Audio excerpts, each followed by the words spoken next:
Hello, my friends. Yeah, I know. It's been a very, very long time. Something like 5 years since I posted any videos in this channel. In fact, I'm sure a lot of my subscribers out there are like, who the heck is this guy and why is he on my YouTube feed? Perfectly valid question. No offense taken. So let's wind back through my automotive biography to kind of explain how we've gotten to where we are today, to make it clear of where we're going in the future. Long, long ago, in a galaxy far, far away, I had a Nissan 300ZX Z32. That was a great car. I had so much fun doing club drives with Club Z and autocrossing and track days, and I even did a learning to drift day one time, and that's actually a video that gets a lot of hits still to this day on my channel, even though it's like 10 years old. It's almost to 1 million views. It's really crazy, but I had all sorts of fun with that car and modified it and added a roll cage and bigger tires and blah, blah, blah.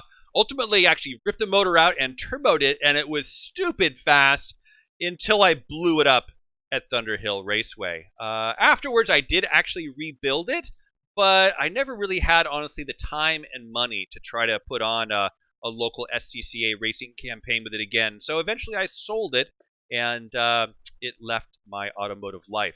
But something funny happened on the way to the racetrack. I needed a tow vehicle.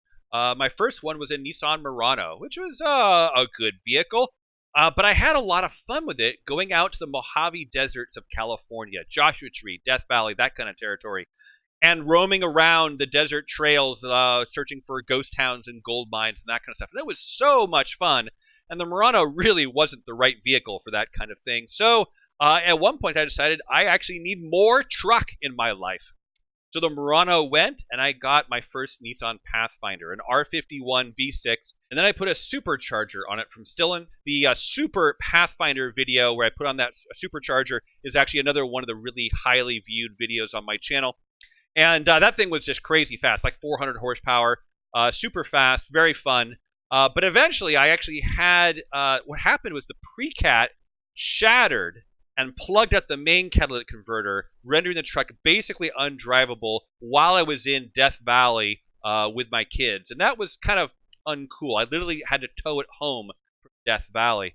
But after that, I was not done with Pathfinders. I ultimately kind of got it fixed and figured out what was wrong, traded it in, got a V8 R51 Pathfinder. That was a fantastic vehicle as well. It actually had the all-wheel drive system, which is somewhat related to the Skyline GTR's all-wheel drive system. Not quite as much power as a supercharged V6, but lots of torque and, of course, all OEM packaging, and so it just ran great. Had that for a number of years until ultimately, man, the miles per gallon just sucked on that thing. With a tailwind, it would get 15 miles per gallon on the freeway, and I was in a phase of my life at that point where saving a few dollars would be a good thing, and schlepping around my kids to school and going back and forth to work and stuff, I was just burning gas left and right, hundreds of dollars per month in fuel costs. So what I did is I traded it in, and I got a Ford Focus Electric. You know, it's not that actually expensive. It's kind of a compliance car with a relatively limited range, about 80 miles of range, relatively inexpensive, and it was actually pretty darn fun to drive. It has one of the more peppy electric motors for the short-range compliant electric cars. And of course, it was crazy cheap to run because the electricity to fill it up compared to gasoline was just nothing at all.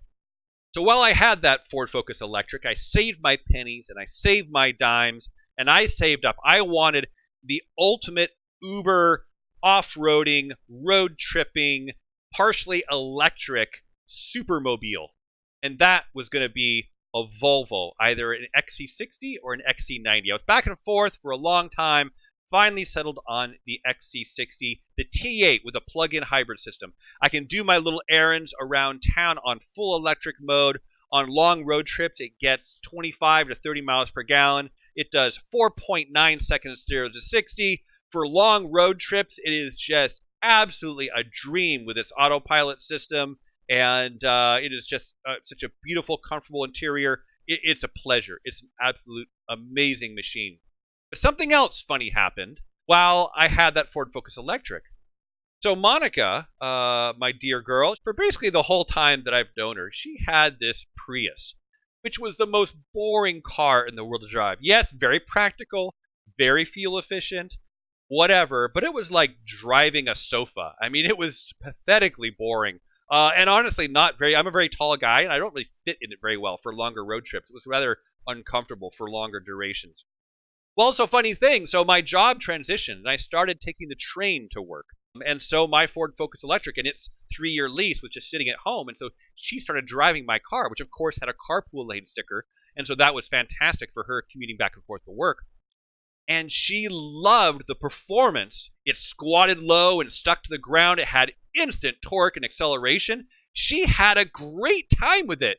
And this just opened up a whole new world for her. I mean, her entire life, she's been driving boring cars. And suddenly she gets the motorsport bug. She gets the itch. As coincidence would have it, on the very night we signed the paperwork for my XC60, and it was staying in the dealership to actually get some work done on it, a DHL truck ran a red light and T-boned us and wiped out that little Prius.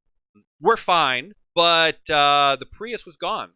And we were already talking about what might replace the Prius in due course. And so sure enough, in the same week, we bought 2 plug-in hybrids, a Volvo XC60 T8 and an Audi A3 e-tron. So now Monica has her fun little European hot hatch. Again, the same plug-in hybrid kind of thing, 20 miles of range. And then the gasoline engine and fuel tank for longer trips and more sporty kind of driving. This leaves us in kind of a unique situation where our household is a 2 plug-in hybrid household.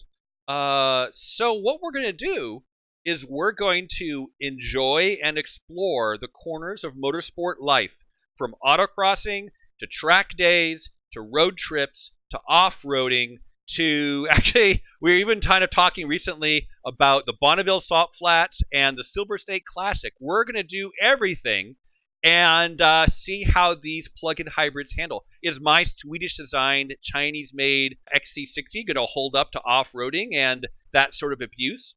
Is the Audi A3 e-tron really going to be capable of going autocrossing and track days? Or is it really, truly just kind of a compliance car without the real Audi DNA built in?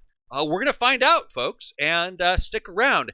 Join us in this journey, and welcome to MotorSport UnPlugged.